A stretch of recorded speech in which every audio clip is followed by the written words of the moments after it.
Համագործակցության պաշտպանության հանձնաժողովը շուրջ 1 միլիարդ դրամով տուգանել է բուքմեյքերական ընկերություններին քաղաքացիներին գովազդային բնույթի հաղորդագրություններ ուղարկելու համար։ Կաբարկո, Digitain, Goodsoft և Soft Construct ընկերությունները տուգանվել են հասարակության մոլորեցման դրսևորմամբ անբարեխիղճ մրցակցության համար։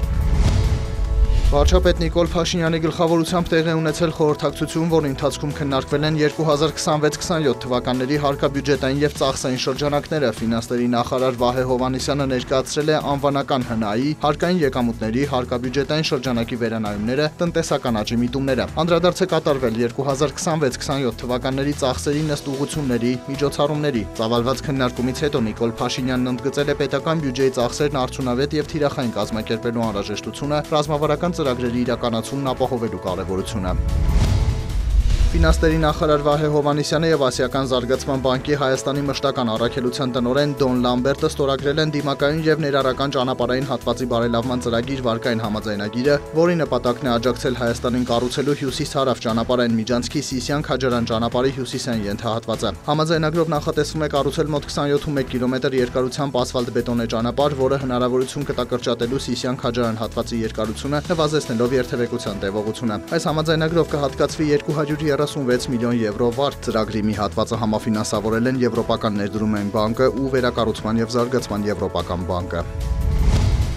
Էլեկտրաէներգիայի շուկայի ազատականացման արդյունքում լիցենզիա ստացած 22 մատակարարներից միայն 10-ն է փաստացի գործունեություն ծավալում շուկայում խոշոր սպառողների մասնակցությունը մեծացնելու նպատակով Ազգային ժողովի քաղաքացիական խմբակցության падգամավորներն օրենսդրական նախագիծ են մշակել, որը քննարկվել է տնտեսական հարցերի մշտական հանձնաժողովի նիստում։ Առաջարկում են նախորդ օրացույցային տարվա ընթացքում 12 միլիոն կիլովատ ժամից ավելի էներգիա սպառած բաժանորդներին հնարավորություն տալ ուղիղ գնում կատարել շուկայից։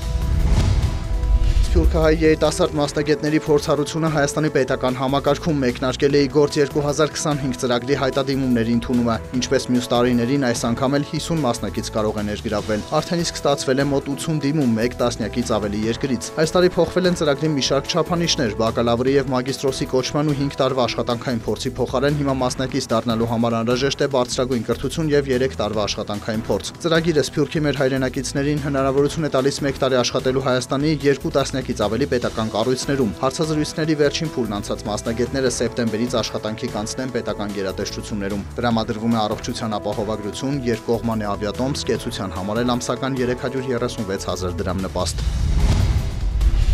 Լոնդոնի բորսայում Brent ապրանքանիշի մայիսի մատակարարումների ֆյուչերսների գինը նախորդ օրվա բորսաների փակման պահի ցուցանիշի համեմատ նվազել է 0.3%-ով, կազմելով բարելի դիմաց $70.38։ Նյու Յորքի ապրանքային բորսայում WTI տեսակի նավթի մայիսի մատակարարումների ֆյուչերսային գինը նախորդ օրվա բորսաների փակման պահի ցուցանիշի համեմատ իջել է 0.2%-ով, կազմելով բարելի դիմաց $66.63։ Ոսկու միջազգային գինն աճել է 0.1%-ով և մեկ ունցիայի դիմաց հասել $3042։ Բիթքոյնի արժեքը վերջին մեկ օրվա դրությամբ բարձրացել է 1.1%-ով և կազմել մեկ հատի համար $83813։